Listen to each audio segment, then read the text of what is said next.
나는 국영은행의 VVIP 자산관리 매니저인 송희주다. 지금 이 순간 나는 우리 집 거실에 놓인 이 타령용만 원 상당의 최고급 이탈리아산 대리석 식탁 앞에 단정하게 앉아 있다.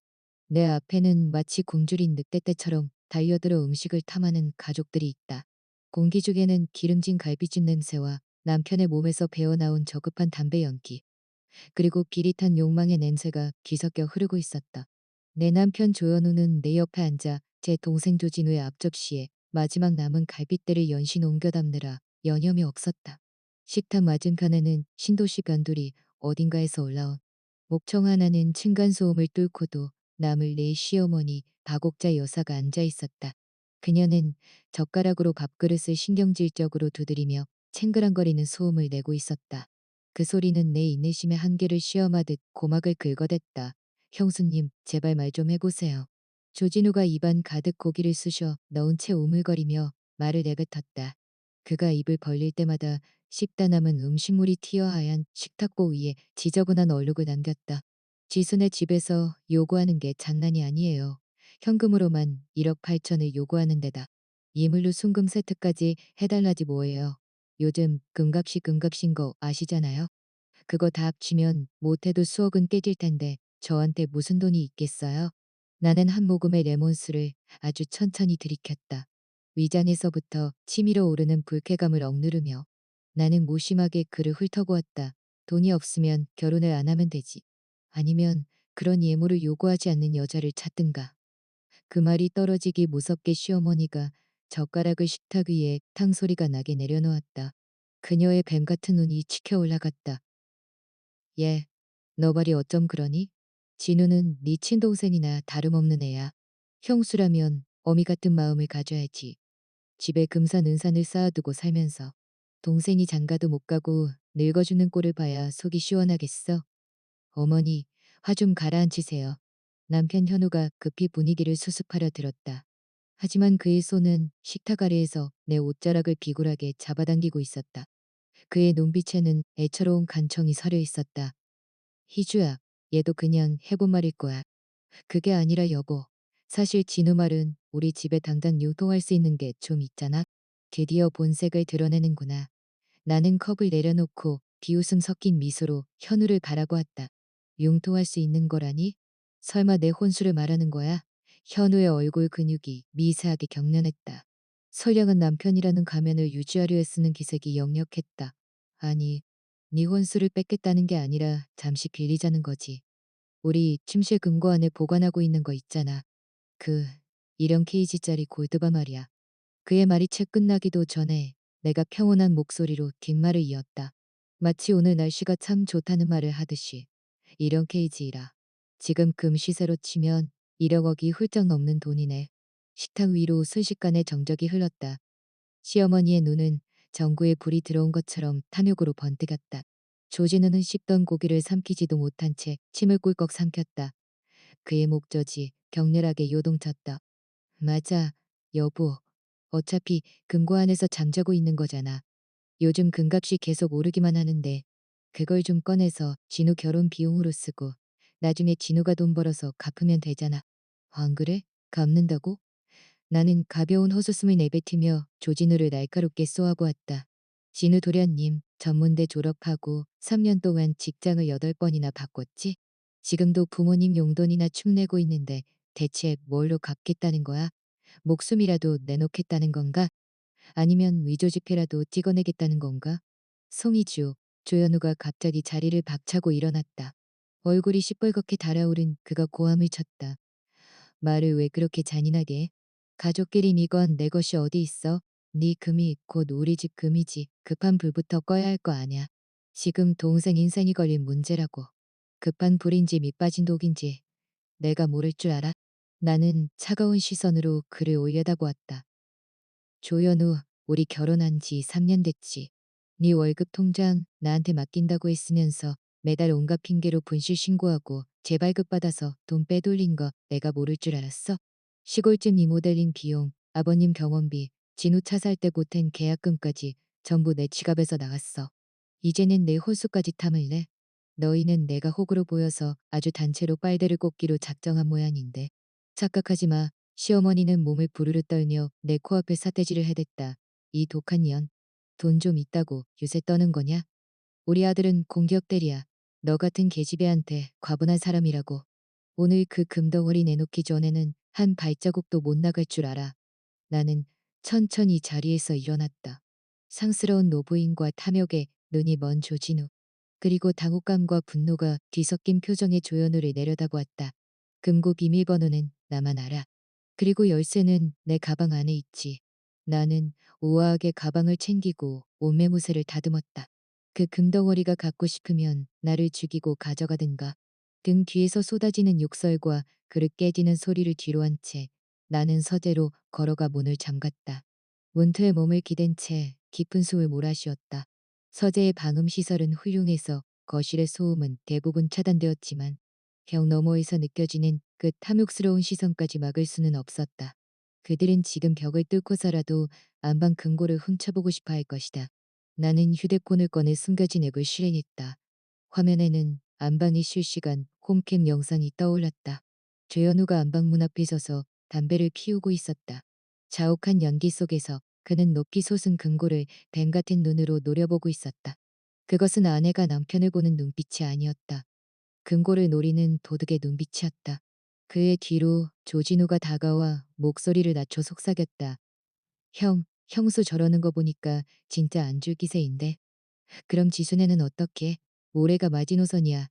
그때까지 돈 안 가져가면 파혼이라고. 조현우는 담배를 깊게 빨아들인 뒤 바닥에 던지고 구둣발로 지시겼다. 마치 내 존엄성을 짓밟는 듯한 동작이었다. 걱정 마. 홈캠의 마이크를 통해 들려오는 현우의 목소리는 낯설 만큼 서늘했다. 이 집구석의 계집년 손바닥 위에서 노는 꼴 더는 못 봐. 나한테 생각이 있으니까. 화면 속의 남자를 보며 나는 울지 않았다. 가슴이 아프지도 않았다. 오히려 내 입가에는 얼음처럼 차가운 미소가 걸렸다. 조연우, 네가 사냥꾼인 줄 알지? 아니, 넌 곧 덫에 걸릴 쥐새끼일 뿐이야. 현우는 꿈에도 모르고 있을 것이다. 그가 그토록 탐내는 일형 케이지의 골드바는 이미 보름 전에 질적인 변화를 겪었다는 사실.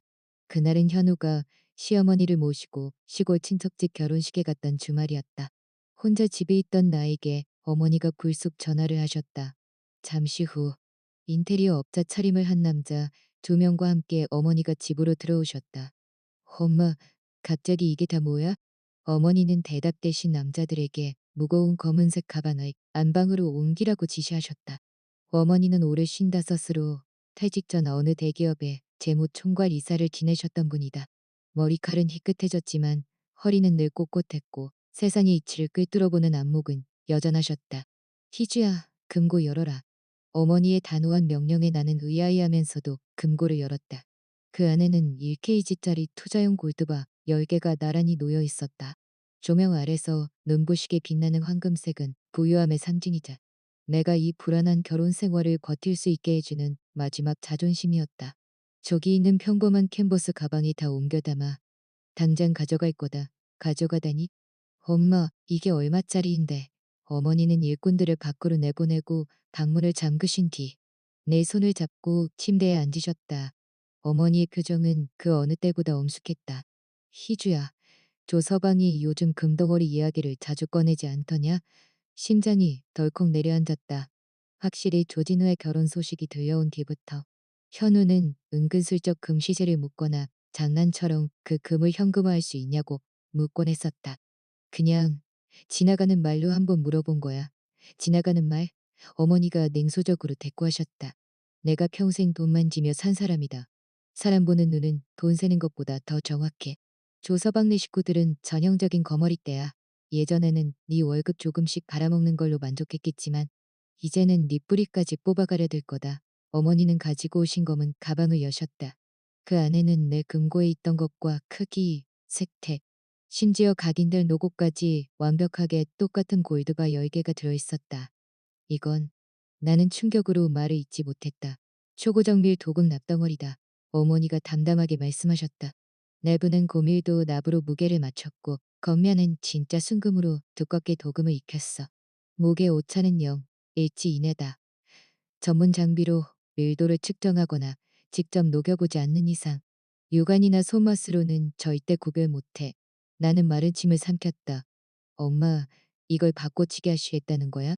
진짜 금은 내 은행 대여금고로 옮길 거다.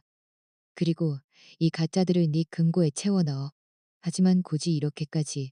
만약 현우가 알게 되면 어떡해? 그놈 마음속에 도둑질할 마음이 없다면 평생 죽을 때까지 적의 납덩어리라는 걸 모를 게다. 저건 네 금고를 지키는 주춧돌로 남겠지. 어머니는 내 손을 힘주어 잡으셨다. 그 손길이 아플 정도로 강렬했다. 하지만 희주야, 만약 그놈이 다른 마음을 품는다면 저건 그를 파멸로 이끌 트로이의 목마가 될 거다. 감옥으로 가는 직행 티켓이 되겠지. 어머니의 확신에 찬 눈빛을 보며 나는 깨달았다. 생각은 늙을수록 맵다는 것을. 어머니는 이미 결혼의 본질을 꿰뚫고 계셨던 것이다. 이것은 미리 방어하지 않으면 뼈 한 조각 남기지 않고 먹혀버릴 전쟁이었다. 그날 오후 아무도 모르게 골드바 바꿔치기가 완료되었다. 일영억 가치의 진짜 금은 사라지고 그 자리에는 개당 몇만 원도 안 하는 납덩어리들이 자리를 잡았다. 다시 현재 서재 문이 두드려졌다. 문 밖에서 조현우의 목소리가 들려왔다. 억지로 꾸며낸 듯한 다정한 말투였다. 여보, 문 좀 열어봐. 어머니랑 진우는 방금 갔어. 내가 아주 따끔하게 혼내서 보냈으니까 확 풀어. 우리 이야기 좀 하자. 나는 홈캠 화면을 끄고 호흡을 가다듬은 뒤 문을 열었다. 현우는 따뜻한 우유 한 잔을 든 채 서 있었다. 그 얼굴에 매달린 투박하고 순박해 보이는 미소. 방금 전 모니터로 확인한 그 음흉한 표정을 보지 않았더라면 나는 또다시 속아 넘어갔을지도 모른다. 희주야, 우유 좀 마셔. 숙면에 좋대. 그가 우유를 건넸지만 시선은 자꾸만 안방 쪽을 향하고 있었다. 생각해보니까 당신 말이 맞아. 진우 일은 지가 알아서 해야지. 우리가 참견할 게 아니더라고. 내가 다 생각이 짧았어. 나는 우유를 받아 테이블 위에 올려두었을 뿐 마시지 않았다. 피곤해. 자고 싶어. 그래, 그래. 일찍 쉬어. 현우는 평소답지 않게 순순히 물러나며 유난히 다정하게 굴었다. 참, 여보. 내일 주말인데 당신이 요즘 업무 스트레스 많잖아. 근교에 있는 온천 호텔 예약해뒀는데 가서 이틀만 푹 쉬다 올까? 속으로 차가운 비웃음이 터져나왔다. 온천 호텔이라니. 시나리오가 너무 뻔하고 진부하다. 내일은 안 돼. 나는 관자놀이를 짚으며 괴로운 표정을 지어 보였다. 본점에서 감사가 내려온 데서 출근해야 해. 아마 지방 지사까지 들러야 해서 2박 3일은 걸릴 것 같아. 현우의 눈동자에 찰나의 광의가 스쳐 지나갔다. 하지만 그는 재빨리 걱정스러운 표정을 지으며 연기했다. 아이고, 그렇게나 고생해서 어떡해. 알았어. 그럼 당신 다녀와. 집 걱정은 말고. 응. 당신이 있으니까 안심이야. 나는 뼈있는 한마디를 던지며 그의 눈을 똑바로 응시했다. 물고기가 미끼를 물기 시작했다. 다음 날 새벽 동이 트기도 전에 나는 일어날 수 있으며 일부러 큰 소리를 냈다. 현우는 이미 깨어 있었지만 자는 척하고 있었다. 이불 아래에서 미세하게 떨리는 그의 눈꺼풀이 다 보였다. 나는 캐리어를 끌어내어 옷을 챙기기 시작했다. 고요한 방 안의 집콕 소리가 요란하게 울려 퍼졌다. 여보 벌써 가. 현우가 결국 눈을 비비며 일어나는 척 연기했다. 응, 일찍 가야 일찍 오지. 나는 화장대 앞에 앉아 공들여 화장을 했다. 평소에는 잘 바르지 않는 짙은 레드 립스틱을 골랐다.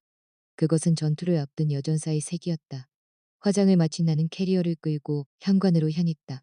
현우는 강아지처럼 달려와 내 가방을 대신 들어주었다. 희지야, 운전 조심하고 도착하면 연락해. 알았어.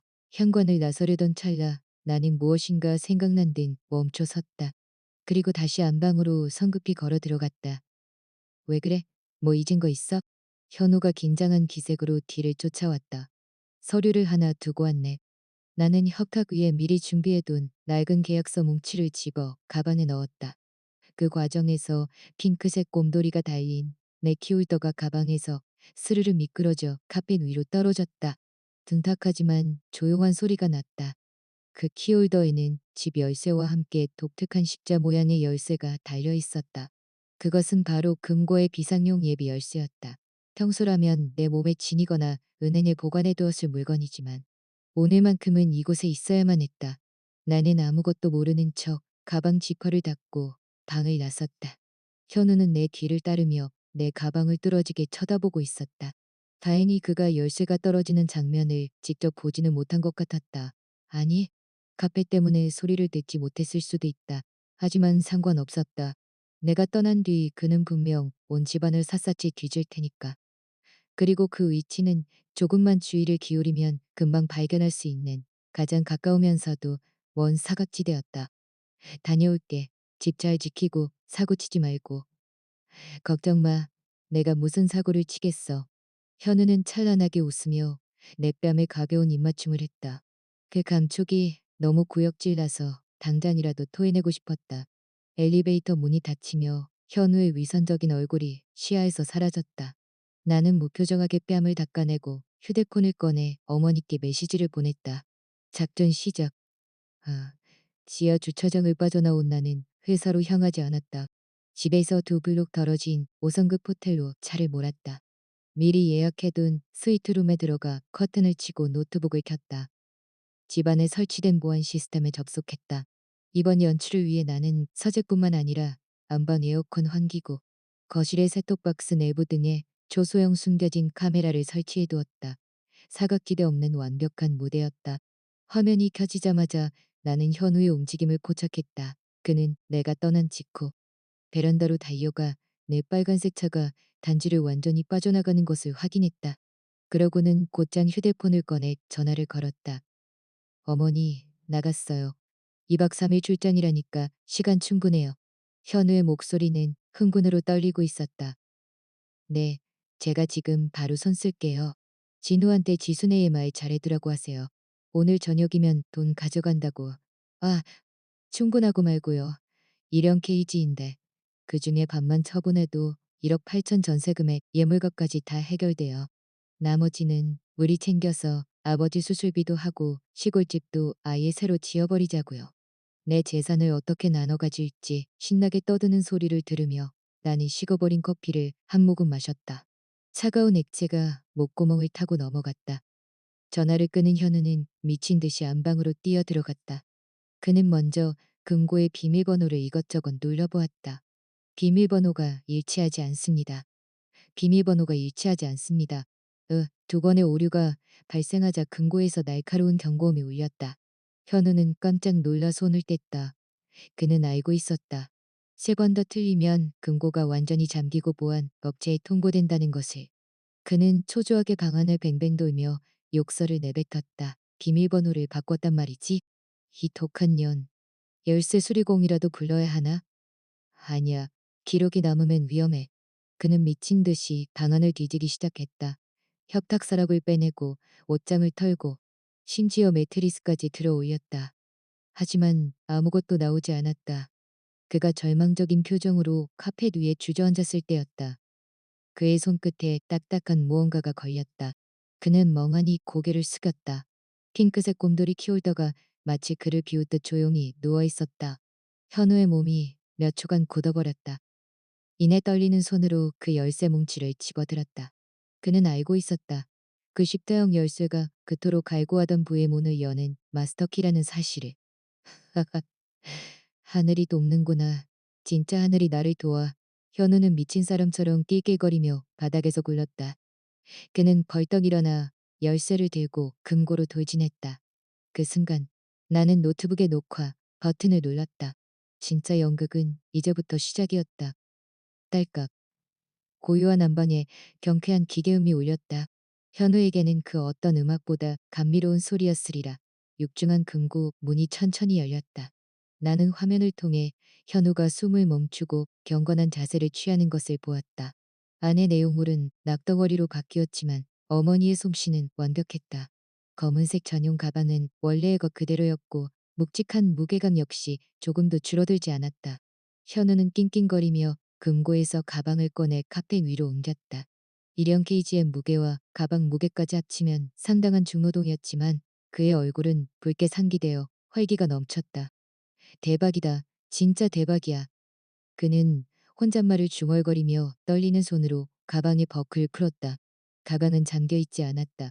버클이 튕겨나가는 소리와 함께 현우가 뚜껑을 확 젖혔다. 황금빛 광채가 순식간에 그의 안구로 쏟아져 들어갔다. 비록 도금일 뿐이었지만 정밀한 전의 도금의 광택은 따스한 조명 아래서 믿을 수 없을 만큼 매혹적이었다. 열줄의 골드바가 완벽한 정렬로 누워 있었다. 와, 미친. 현우는 이제 언어 능력을 상실한 채 감탄사만 내뱉었다. 그는 탐욕스럽게 그 차가운 금속 덩어리들을 쓰다듬었다. 마치 세상에서 가장 사랑스러운 연인의 피부를 만지는 듯했다. 그는 골드바 하나를 집어들었다. 묵직한 손맛이 그의 마지막 의심마저 날려버렸다. 진짜야. 이렇게 무거운 걸 보니 순금이 확실해. 그는 흥분을 주체하지 못하고 조진우에게 영상 통화를 걸었다. 진우야, 봐라. 형이 해냈다. 현우는 카메라를 금 가방에 비추며 마치 천하를 호령하는 제왕처럼 당당하게 외쳤다. 보여? 이게 다 금이다. 형이 속인 거 아니지? 이거면 지수 같은 애 10명도 더 데려올 수 있어. 화면 너머에서 조진우와 시어머니의 비명 같은 환호성이 들려왔다. 세상에. 형, 대박이야. 형 최고. 아이고, 내 아들아. 이제 우리 집안도 기좀 펴고 살겠구나. 빨리 챙겨서 나와라. 그 죄수 없는 년이 오기 전에 걱정 마세요. 2박 3일 출장이라니까 그 안에 현금화하면 끝이에요. 나중에 도둑이 들었다고 발뺌하든 모른 척하든 지가 어쩔 거야? 현우는 의기양양하게 전화를 끊었다. 그는 주방에서 튼튼한 검은색 등산용 배낭을 가져와 골드바를 옮겨 담기 시작했다. 사건은 그가 세 번째 골드바를 집어 배낭에 넣으려던 찰나에 발생했다. 너무 흥분한 탓인지 손에서 미끄러진 묵직한 골드바가 대리석 재질의 창가 턱 위로 정통으로 떨어졌다. 깡! 거대한 소음이 울려 퍼졌다. 하지만 그것은 순금 특유의 둔탁하고 묵직한 충돌음이 아니었다. 쇠붙이가 돌에 부딪힐 때 나는 가볍고 날카로운 소리였다. 더 치명적인 것은 충격이 너무 컸던 탓에 골드바의 모서리 부분이 뭉개지며 껍질이 벗겨져 나갔다는 점이다. 순금은 면성이 좋아 찌그러지기만 할 뿐이다. 하지만 이 골드바는 껍질이 종이처럼 일어나며 그 안의 검은색 속살을 흉측하게 드러냈다. 현우의 동작이 그대로 굳어버렸다. 그는 멍하니 그 결점 부위를 쳐다보았다. 눈이 튀어나올 정도로 크게 떠졌다. 이, 이게 뭐야? 그는 골드바를 집어들고 손톱으로 결점을 긁어보았다. 얇은 도금층이 허무하게 벗겨지며 검은색의 납덩어리가 광범위하게 노출되었다. 현우의 머릿속이 순식간에 하얗게 타버렸다. 그는 믿을 수 없다는 듯 미친 듯이 주방으로 달려가 식칼을 가져왔다. 그리고 멀쩡해 보이는 다른 골드바의 중간을 사력을 다해 내려쳤다. 칼날이 박힌 틈새로 황금빛은 보이지 않았다. 오직 칙칙하고 어두운 납의 색깔뿐이었다. 가짜, 전부 가짜잖아. 처절한 비명이 아파트 전체에 울려 퍼졌다. 현우는 마치 척추가 뽑혀 나간 사람처럼 바닥에 주저앉았다. 손에서 떨어진 식칼이 쨍그랑 소리를 내며 나뒹굴었다. 어떻게 가짜일 수가 있어? 내가 분명히 봤는데, 내 눈으로 확인했는데. 그는 횡설수설하며 금 가방을 뒤집어 엎었다. 혹시나 진짜가 섞여 있을까 싶어 미친 듯이 납덩어리들을 파헤쳤다. 10개 모두 단 하나도 예외 없이 싸구려 납덩어리였다. 가방 바닥까지 털어버린 그의 눈에 펄럭이며 떨어지는 종이 한 장이 들어왔다. 현우는 떨리는 손으로 그 종이를 집어들었다. 거기엔 굵은 고딕체로 단 몇 줄의 문장이 적혀 있었다. 조현우, 당신이 이 쪽지를 보고 있다면 그건 당신이 우리의 결혼을 배신했다는 증거겠지. 지금 당신 손에 들린 건 산화병 납덩어리야. 모든 조각에는 특수 레이저 코딩이 되어 있어 추적이 가능해. 이 일형 케이지의 무게는 당신의 탐욕에 대한 대가야. 주거, 침입 및 특수 절도. 액수가 워낙 커서 감당하기 힘들 거야. 부디 무사하게. 낙관은 없었다. 대신 선명하고 굵은 입술 자국 하나가 찍혀 있었다. 내가 어제 집을 나서기 전 그 짙을 레드 립스틱을 바르고 공들여 찍어둔 조소 섞인 키스 마크였다. 그것은 조롱의 입맞춤이다. 그의 파멸을 알리는 사용 선고였다. 조현우는 죽은 잿빛으로 변한 안색으로 그 종이를 뚫어지게 노려보았다. 땀방울이 비 오듯 쏟아져 그의 셔츠를 순식간에 적셨다. 그는 무언가 깨달은 듯 갑자기 고개를 들어 천장을 바라보며 허공을 향해 미친 듯이 소리를 질러댔다. 소미주, 너 지금 보고 있지? 이 독한 년 나를 함정에 빠뜨려? 처음부터 나를 감시하고 있었던 거야? 호텔 방의 컴퓨터 화면으로 그의 추태를 지켜보던 나는 조용히 노트북을 덮었다. 마침 커피도 다 마셨으니 이제 그물을 걷어들일 시간이었다. 나는 미리 저장해둔 번호로 전화를 걸었다. 일일이죠? 신고 좀 하려고요. 집에 도둑이 들었는데 피해액이 엄청나요. 실시간 홈캠 영상도 확보하고 있습니다. 신고를 마친 나는 현우에게 카카오톡 메시지를 하나 보냈다. 내용은 간단했다.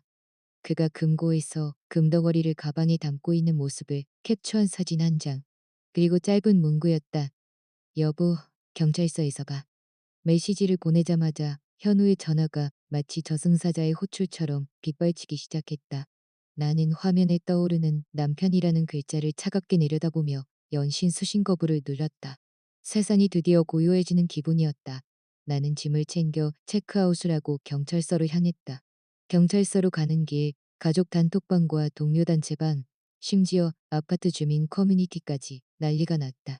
현우가 자신의 초췌한 얼굴과 바닥에 흩어진 납덩어리 사진을 올리며 장문의 글을 게시했기 때문이다. 가문에 불행이 닥쳤습니다. 아내를 믿고 3년을 살았는데 어떻게 남편을 함정에 빠뜨릴 수 있습니까? 송이주, 집에 가짜 금덩어리를 놔둔 의도가 뭐야?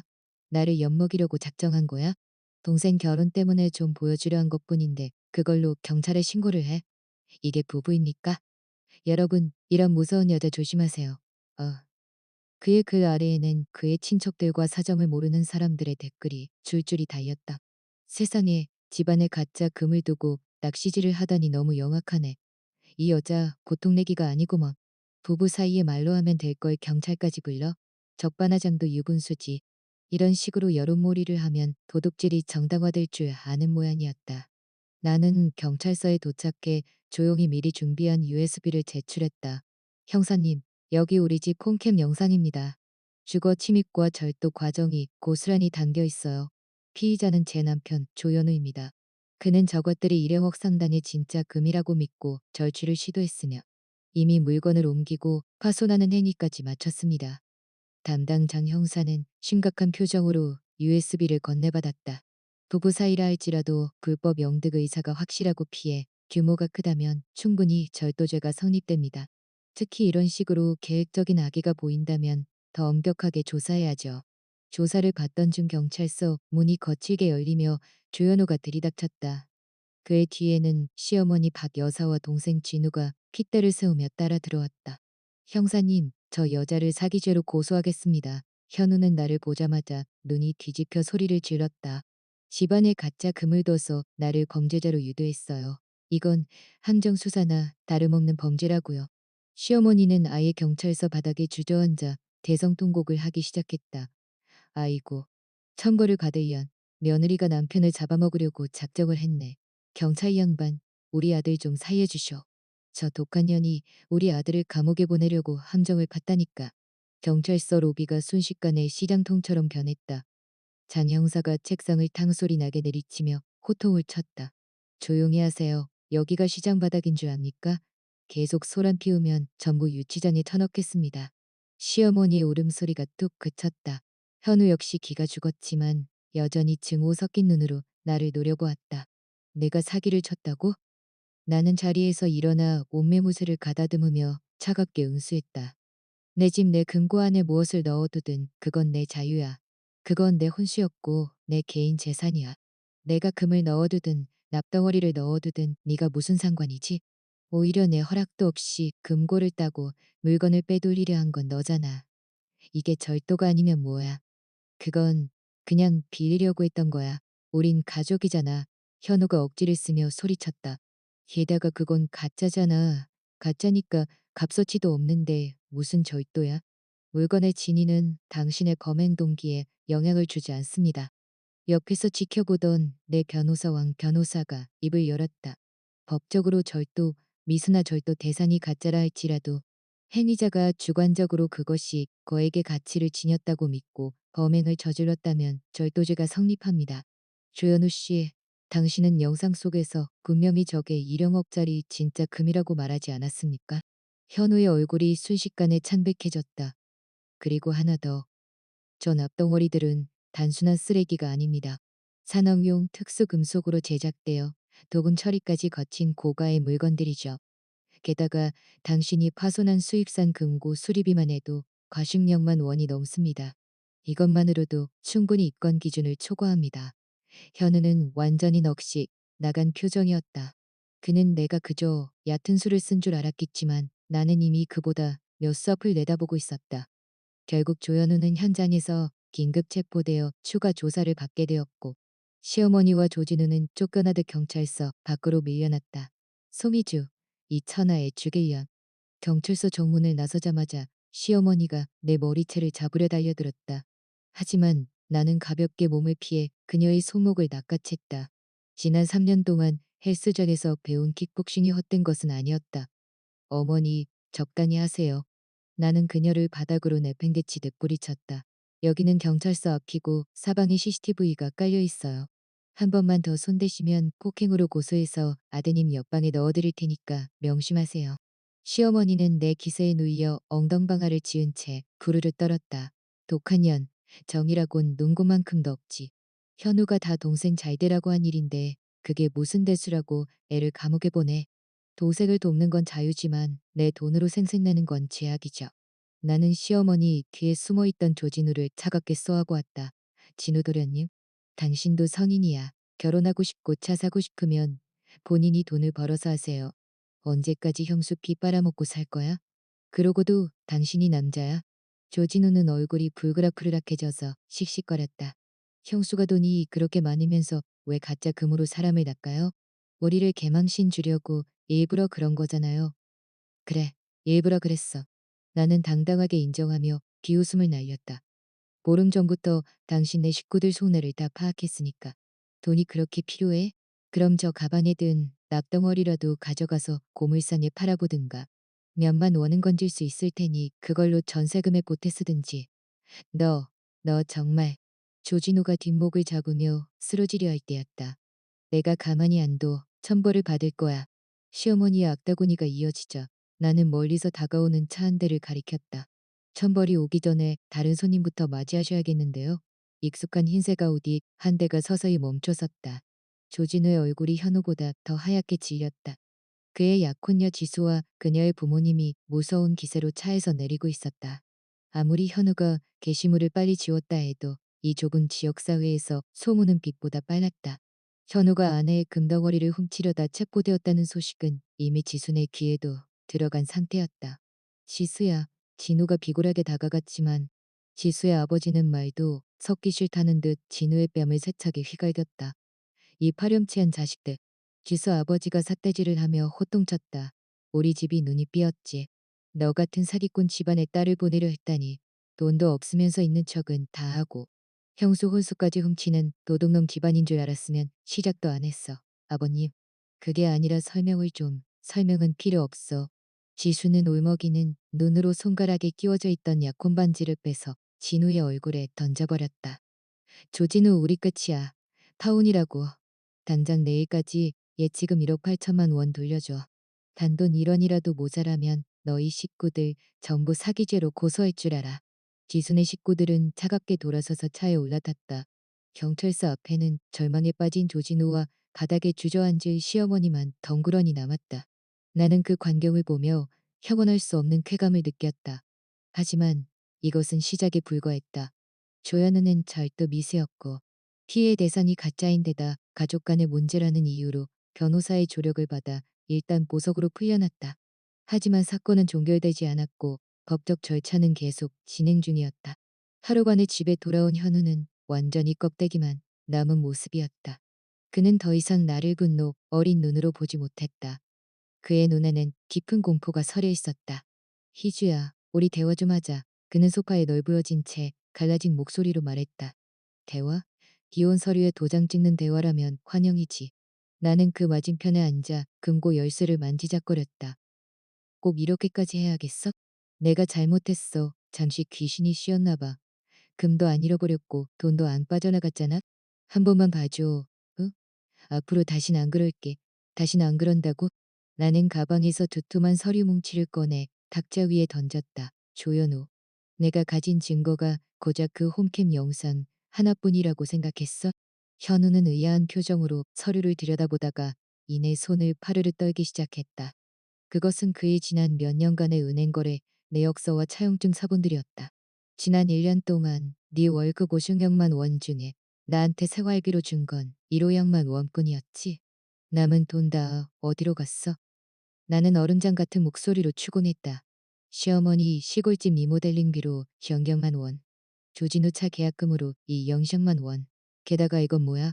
동생 명품 시계 사준다고 카드론까지 썼더라. 너, 네 분수도 모르고 대출까지 받아서 가족들 뒤치다꺼리를 해왔던 거야. 너, 너 이걸 어떻게 알아냈어? 나 은행원이야, 현우야. 나는 그를 한심하다는 듯 쳐다보았다.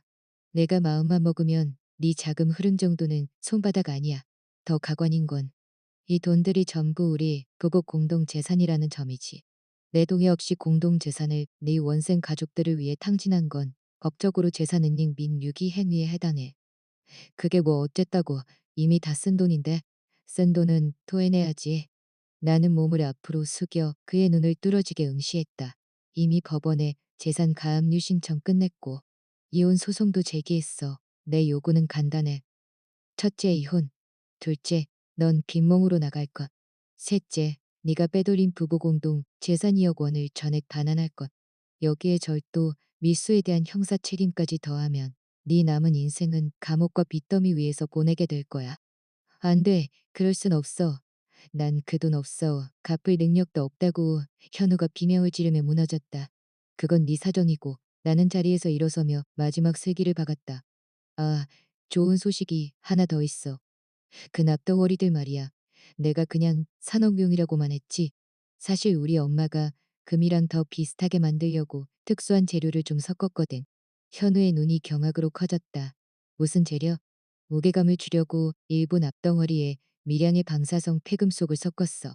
인체에는 당장 큰 해가 없지만 만약 당신이 그걸 고물산이나 금은방에 팔려고 시도했다면 그건 단순 절도가 아니라 위험 물질 무단 거래 및 유포죄까지 추가되는 거야. 기본이 징역 3년 이상부터 시작이지. 물론 이것은 내가 지어낸 거짓말이었다. 납덩어리는 그냥 평범한 납덩어리일 뿐이었다. 하지만 법에 무지하고 극도의 공포 상태에 빠진 현우에게 이것은 납타의 등을 부러뜨리는 마지막 날카로운 칼날이 되었다. 허, 조현우는 그대로 바닥에 무릎을 꿇었다. 희주야 여보, 내가 잘못했어. 제발 살려줘. 감옥만은 안 가게 해줘. 그는 내 다리를 붙잡고 눈물을 쏟으며 애걸했다. 시킬 대로 다 할게. 이혼 합의서도 쓰고 돈도 어떻게든 갚을게. 제발 고소만 취하해줘. 한때 침대를 공유했던 남자가 비굴하게 매달리는 모습에서 나는 아무런 감흥도 느끼지 못했다. 그러게 진작 잘하지 그랬니?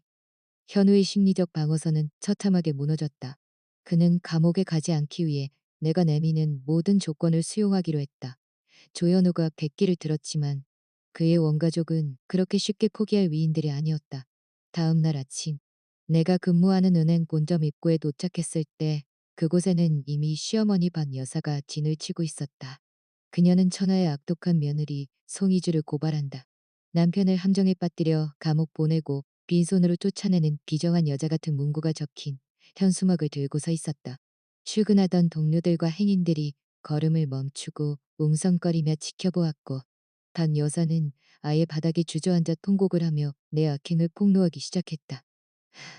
여러분, 이 여자 마음보 좀 보세요. 우리 아들이 그렇게 잘해줬건만 집안에 덫을 놓고 아들을 도둑으로 몰아 감옥에 보내려고 해요. 우리 집안을 씨를 말리려는 독사 같은 년입니다. 소란을 듣고 지점장님까지 내려와 미간을 찌푸렸고 보안 요원들이 그녀를 제지하려 했지만 박 여사는 오히려 요원의 팔을 물어뜯으며 악을 썼다. 나는 가방에서 휴대폰을 꺼내 어제 연락했던 전 형사에게 전화를 걸었다. 그러고는 인파를 해치고 당당하게 중앙으로 걸어 나갔다. 어머니, 연기는 이제 그만하시죠. 내 목소리는 차분하고 명료하게 로비에 울려 퍼졌다. 나를 발견한 박 여사의 통곡 소리가 더욱 커졌지만 나는 개의치 않고 대형 로비에 설치된 전자 홍보 스크린으로 향했다. VVIP 매니저로서 내게 부여된 권한을 이용해 스크린에 띄워진 금융상품 광고를 내리고 준비해온 영상을 연결했다. 순식간에 대형 화면에는 조현우가 어둠 속에서 금고를 따고 갖자 금덩어리를 배낭에 쑤셔 넣는 고화질 영상이 재생되었다. 이어서 조진호가 내 면전에 대고 왜 돈을 안 내놓느냐 며 소리치는 녹취록과 조현우가 내 동의 없이 시댁으로 빼돌린 수억 원대의 은행 이체 내역이 차례로 화면을 가득 채웠다. 현장은 순식간에 술렁였다. 며느리를 비난하던 사람들의 시선이 경멸로 바뀌어 박 여사를 향했다. 세상에 저 남자가 도둑질하는 것 좀 봐. 남편이 아내 혼수를 훔치다니 제정신이야? 저 할머니도 참 뻔뻔하시네. 아들이 도둑질하다 걸린 걸 함정이라고 우기는 거야. 여론은 완전히 뒤집혔다. 나는 바닥에 주저앉아 멍하니 화면을 올려다보는 박 여사 앞에 다가가 몸을 낮추고 귓속말을 건넸다. 어머니, 지금 하시는 행동이 뭔지 아세요? 업무방해와 명예훼손, 그리고 방금 고안의원을 다치게 한 건 산해죄에 해당해요. 제가 이미 신고했으니 이번엔 훈방 조치 정도로 끝나지 않을 거예요. 그때 멀리서 경찰차의 사이렌 소리가 들려왔다. 제복 입은 경찰들을 본 박 여사의 얼굴이 하얗게 질렸다. 그녀는 필사적으로 도망치려 했지만 다리가 풀려 주저앉고 말았다. 희주야, 예, 내가 잘못했다. 경찰 부르지 마라. 내가 다신 안 올게. 어서 가라고 말이다오. 그녀가 내 치맛자락을 잡고 눈물을 흘리며 애걸했지만 나는 차갑게 그 손을 뿌리쳤다. 늦었어요. 모든 행동에는 책임이 따르는 법이죠. 아드님을 잘못 키운 대가를 이제 사회가 가르쳐 줄 겁니다. 박 여사는 결국 수갑이 채워진 채 경찰차에 실려갔다.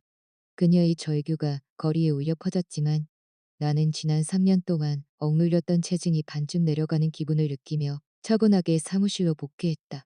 박 여사가 업무방해로 유치장에 갇히자 조현우의 마지막 버팀목도 사라졌다. 며칠 뒤 나는 왕 변호사의 사무실에서 조현우와 마주 앉았다. 그는 며칠 사이에 폭삭 늙어 시험이 덥수룩하고 눈가가 푹 꺼진 모습이었지만 여전히 눈동자에는 마지막 계산기가 돌아가고 있었다. 송이주, 너무 유세 떨지 마. 지금 우리 살던 아파트 시세가 2억이야. 비록 네 부모님이 해주셨지만 혼인 기간 중에 대출 갚고 같이 오른 건 나도 지분이 있어. 절반은 못 줘도 5억은 내놔야 이혼해 줄 거야. 그 돈만 주면 내가 조용히 물러나고 빼돌린 돈도 안 물을게. 현우가 고용해온 풋내기 변호사도 옆에서 재산분할 권리가 있다 며거들었다. 나는 그들을 한심하다는 듯 쳐다보다가 가방에서 사진 몇 장과 서류를 꺼내 밀어놓았다. 현우의 눈이 서류에 닿는 순간 그의 동공이 격렬하게 수축했다. 그는 비명을 지르며 서류를 낚아채려 했지만 왕 변호사가 먼저 제지했다. 이건 당신네 공기업 법인카드 사용 내역과 식당 리베이트 장부야. 당신 친척이 운영하는 식당에서 허위 결제하고 현금으로 돌려받은 정황. 그리고 협력 업체로부터 받은 뇌물 리스트까지 여기 다 있어. 조현우의 얼굴이 시체처럼 창백해졌다. 단순한 집안 싸움인 절도 미수는 집행유예가 가능할지 몰라도 공무원에 준하는 공기업 직원의 횡령과 뇌물수순의 실형은 물론 파면 사이였다. 연금은 날아가고 평생 재취업도 불가능해지는 그야말로 사회적 사형 선고였다. 아, 너 이걸 어떻게? 세상에 비밀은 없지. 네가 걸었던 전 여자친구 기억해? 같은 팀에서 근무하던 그녀가 네가 저지른 비리들을 아주 꼼꼼하게 모아뒀더라고. 사실은 그랬다. 적의 적은 동지였다. 나는 현우에게 복수하기 위해 그의 과거를 뒤졌고 그에게 이용당하고 버려졌던 전 연인을 찾아내 증거를 확보했던 것이다. 왕 변호사가 얼음장 같은 목소리로 정리했다. 선택지는 두 개입니다. 첫째, 지금 당장 빈몸으로 나간다는 합의서와 빼돌린 2억 원에 대한 차용증에 서명한다. 둘째, 내일 오전 9시에 이 서류들이 당신네 회사 감사실에 도착한다. 조현우는 거칠게 숨을 몰아쉬며 펜을 들었다. 송이주, 너 진짜 독하다. 조금의 정도 없니? 네가 내 혼수를 노리고 네 엄마가 나를 독한 년이라 욕하며 내 피를 빨렸을 때 우리 사이의 정은 먼지조차 남지 않았어. 서명해. 감옥 가기 싫으면. 현우는 결국 흐느끼며 이혼 합의서와 차용증 위에 서명하고 인감을 찍었다. 그 순간 나를 묶고 있던 무거운 쇠사슬이 끊어지는 소리가 들리는 것 같았다. 나는 드디어 자유였다. 이혼 서류와 채용증을 손에 넣었다고 해서 모든 것이 끝난 것은 아니었다. 물에 빠진 개를 확실히 잡아주는 것이야말로 나를 기만했던 악인들에 대한 진정한 예우니까 말이다. 조현우는 비록 직장은 보존했으나 그 대가로 7억 원에 달하는 거액의 빚을 짊어지게 되었다. 그 박봉으로 숨만 쉬고 살아도 10년 넘게 갚아야 할 액수였다. 하지만 나는 그를 위해 더 큰 선물을 준비해 두었다. 시작은 시동생 조진우부터였다. 파혼당한 조진우는 끝내 정신을 차리지 못하고 인터넷에 내가 악독한 형수라며 유언 비어를 퍼뜨리기 시작했다. 나는 그 증거들과 그가 나에게 돈을 내놓으라며 보냈던 협박 문자들을 모조리 정리해 파혼한 지순의 집으로 보냈다. 성격이 불같던 지수는 지역 최대 커뮤니티에 형수 금덩어리 탐내다 패가망신한 파렴치한 전남친 고발합니다. 라는 제목의 글을 올렸다. 사진과 녹취록이 포함된 그 글은 지역사회에서 순식간에 화제가 되었고 조진우는 말 그대로 사회적 매장을 당했다. 조그만 중소기업에 다니던 그는 사장이 소문이 날까 두려워 즉시 해고 통보를 내렸고 길거리를 지나갈 때마다 사람들의 손가락질을 받아야 했다. 다음은 시어머니 간 여사였다. 유치장에서 나온 그녀는 집안이 풍비박산 난 것을 보고는 분해 못 이겨 시골 고향으로 내려가 내가 불효를 저질렀다며 울고불고 떠들고 다녔다. 하지만 이번에는 우리 어머니가 직접 나서셨다. 대기업 재무이사 출신인 어머니는 조현우가 서명한 차용증 사본과 금을 훔치던 홈캠 캡처본을 들고 직접 시골 고향을 방문하셨다. 어머니는 친척집을 일일이 방문하며 조용히 말씀하셨다. 이거 보세요. 현우가 우리 희주 돈을 이렇게 많이 빼돌렸어요. 법원에서도 다 인정된 빚입니다. 현우가 친척들 집 지어줄 때 보탠 돈도 다 우리 희주 돈이라던데 법원에서 압류 들어오면 큰일 나겠어요. 압류라는 말에 친척들은 순식간에 얼굴색을 바꿨다. 갓 여사를 동정하던 사람들은 이제 그녀를 보기만 해도 돈을 빌려달라고 하거나 법원 조사가 들어올까봐 겁을 먹고 문을 걸어 잠갔다. 박 여사는 고향에서도 철저히 고립되어 말 상대 하나 없는 처지가 되었다. 결국 화병을 못 이겨 뇌졸중으로 쓰러졌고 경수발할 사람도 없이 침대에 누워 천장만 바라보는 신세가 되었다. 조연우의 삶은 더 처참했다. 내가 일단은 고발하지 않기로 약속했지만 직장 내에 이미 소문이 다 퍼진 상태였다. 상사들은 그를 요직에서 빼내어 물류창고 관리직으로 발령냈고 급여는 반토막 났으며 성과급은 구경도 할 수 없게 되었다. 매달 사관일이 되어 돈이 입금되지 않으면 나는 즉시 왕 변호사를 통해 내용 증명을 보내고 법원 강제 집행을 신청했다. 그의 급여 통장은 늘 압류 상태였고 쥐꼬리만 한 월급이 들어오기 무섭게 채무로 빠져나갔다. 그는 이제 쓰러진 노모와 무능한 동생을 짊어진 채 절망 속에서 남은 생을 속죄하며 살아야 하는 가난뱅이가 되었다. 모든 뒤처리를 끝냈을 때는 이미 늦가을이었다.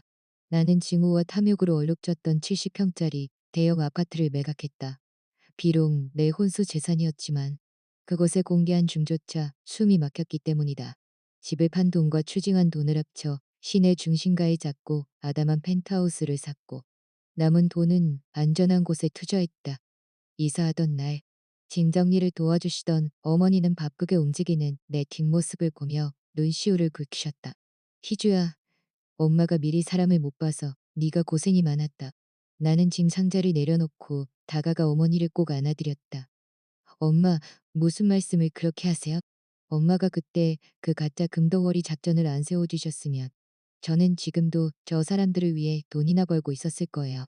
저에게는 지금 이 순간이 최고의 인생 수업이었어요. 그날 밤 우리 가족 셋은 새집 테라스에 앉아 와인을 마시며 서울의 야경을 감상했다. 아빠, 엄마, 나 연차 낼 테니까 우리 같이 유럽 여행이나 다녀와요. 내 제안에 아버지는 기쁘게 잔을 들어 올리셨다. 좋지. 우리 식구 오붓하게 여행 가본 지도 참 오래됐구나. 그 유럽 여행은 지난 몇 년을 통틀어 내가 가장 많이 웃었던 시간이었다. 우리는 파리 에펠탑 아래에서 비둘기에게 모이를 주었고 스위스의 만년설이 보이는 산 정상에서 커피를 마셨으며 로마 트레비 분수 앞에서 동전을 던지며 소원을 빌었다. 부모님의 희끗해진 머리칼과 그 위로 번지는 편안한 미소를 보며 나는 이것이야말로 인생이 마땅히 가져야 할 모습이라는 것을 비로소 깨달았다. 지난 몇 년 동안 나는 이른바 가정이라는 울타리를 지키기 위해 그리고 조연우의 허영심을 채워주기 위해 나를 진심으로 사랑해주는 사람들을 소홀히 했고 나 자신조차 잊고 살았다. 유럽에서 돌아온 후 나는 모든 에너지를 일에 쏟아부었다. 나를 올가매던 가게의 굴레가 사라지자 나의 실적은 거침없이 치솟았다. 그렇게 반년이 흐른 뒤 나는 최연소 부행장으로 승진하며 은행 내 최고의 여성임원 단열에 올랐다. 1년쯤 지난 어느 날 나는 새로운 자산 관리 협약서를 보관하기 위해 은행 지하 금고를 찾았다.